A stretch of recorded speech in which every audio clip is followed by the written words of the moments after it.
The US administration has reached out to various figures around the world to sit on a so-called Board of Peace meant to oversee governance and reconstruction in post-war Gaza.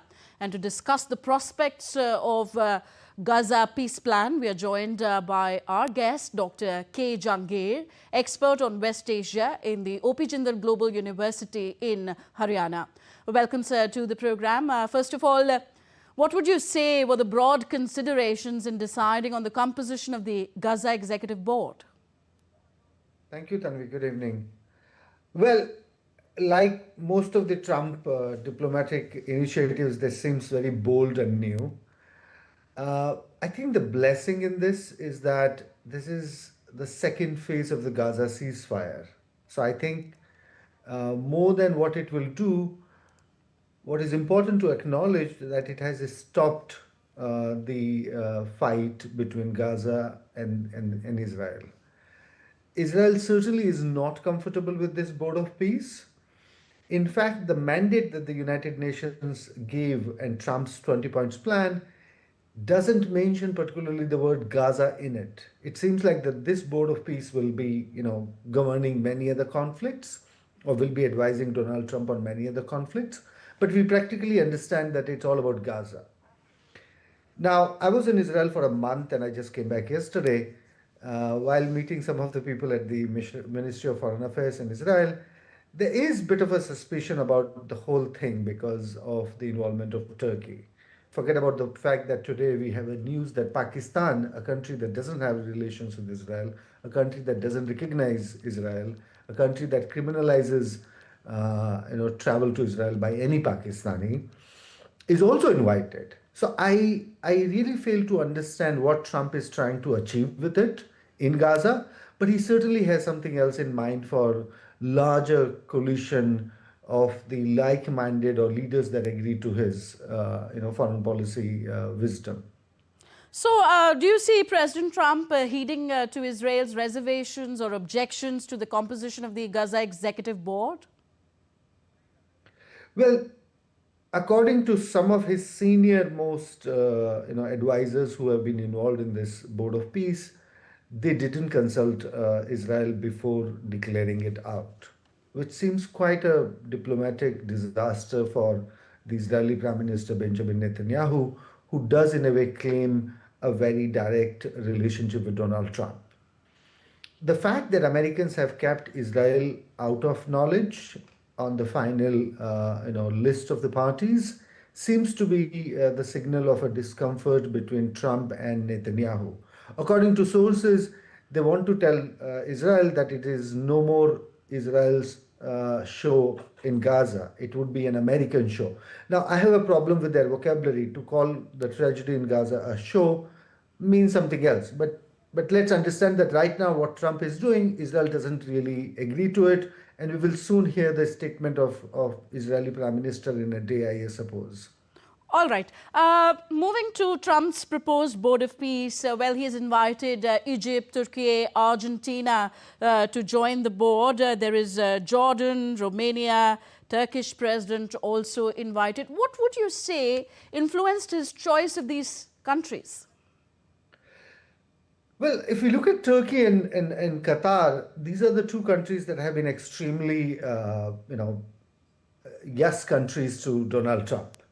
If you look at the more interesting case of Pakistan, I think Pakistan is a country that has already nominated him for the Nobel Prize for Peace. Not only that, Pakistan has acknowledged his role in the ceasefire. So, in a way, he's picking up his favorites, the countries that really don't disagree with him in public, the countries that stand with him on all political fronts in international forums. What I'm more intrigued is the invitation to the Canadian leader. Yes, of course. I was coming to that. He is not, in fact, he has been in China recently and is forging alliances there. So Canadian Mark Carney is not one of his yes man. Indeed. And that's really the puzzle. In fact, if I look at the news in India today, and I think it was NDTV that said, apparently India has also been sent the invitation. We would know maybe tomorrow by Ministry of External Affairs if that's the case. I wouldn't be surprised if he invited India.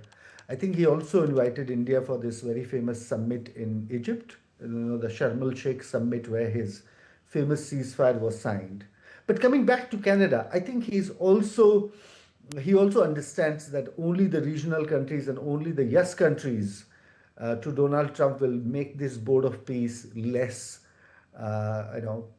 legitimate. European countries are not going to join because of the Greenland issue, and he has already, announced 10% tariff on Germany and France. So I think these are the countries that are not going to accept his invitation. But for some reason,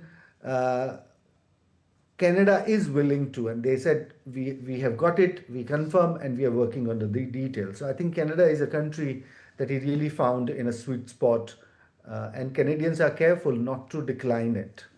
All right. President Trump will be serving as the inaugural chairman of the Gaza Board of Peace and will decide on who is invited to be a member. He's also asked for $1 billion membership criteria to be on the board. Knowing what we do, your comments on what are likely to be these criteria for membership, if you could explain, are members going to align with this charter? No, I don't think so. He's really, that's very, very unpredictable Trump. Now, 1 billion is a huge money, and I don't think these countries are going to pay this much and get into this board, which in any case is going to really run into a lot of troubles. So I don't really understand what kind of game he is up to, but let's understand this. What does Gaza need, or what does this Board of Peace need in order to succeed? It needs a lot of money to rebuild Gaza. Now, for that, UAE and Saudi Arabia are the most capable and also most willing to give this money. Not Egypt. Egypt is a very poor country at the moment. So And what about Qatar? Well, Qatar is very rich, and yes, they would give any money that Trump would ask them to give. But I do think that by making such an announcement, he's also making it legit for many leaders, saying that, look, it's not all what Trump threw at other countries. We are paying a great amount of price to rebuild the lives in Gaza. So I think it is to create optics for the countries that will join. But look at the more critical part.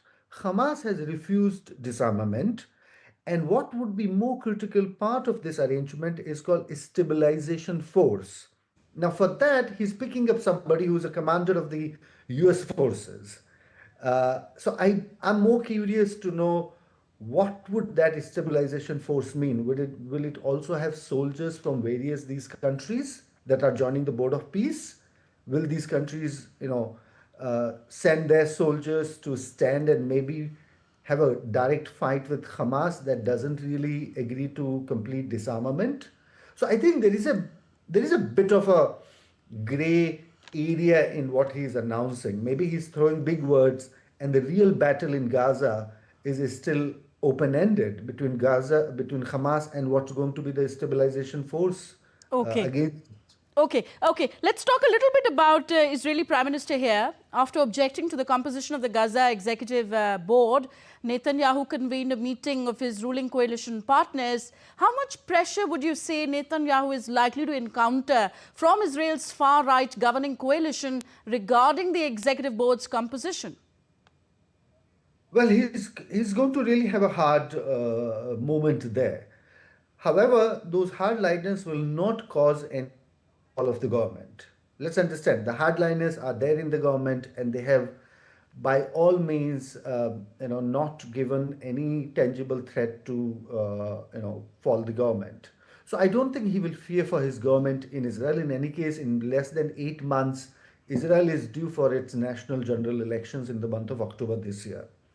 He's actually completing a full term, surprisingly, after all what happened to the country. I would say that it's more for his politics. If he goes to elections, and he has to go to elections, it would be very hard for him to sell his image as this very powerful international diplomat who has a full backing of Donald Trump. So I think personally, for his re-election, it's a bad news. For the current coalition, it will just be fine. Okay, overall, how do you see the latest developments regarding the future of Gaza? Do they give you any hope regarding Gaza's future? Well, there isn't hope for Gaza's political future. If we see this, Gaza is part of the larger Palestinian question. And what Trump has cleverly done here is that he has not touched that very fundamental question, and he's now dragged attention to rebuilding of Gaza with this International Board of Peace. International Board of Peace doesn't talk about what would be the eventual roadmap for the resolution of the Israel-Palestine conflict. So I think it's a very, very dim hope for the Palestinian issue, and for the people. Lives of the Gazans right now is about water, living conditions, health, education, and medicines. So I think for the people of Gaza, if the aid comes, if this board of governance will get money and their lives will be really stabilized, I think that would be a grace for them more than anything else at the moment. All right. We hope the future of Gaza returns to normalcy sooner than later. Thank you very much, Dr. K. Jangir, for being with us on DD India News Hour. Really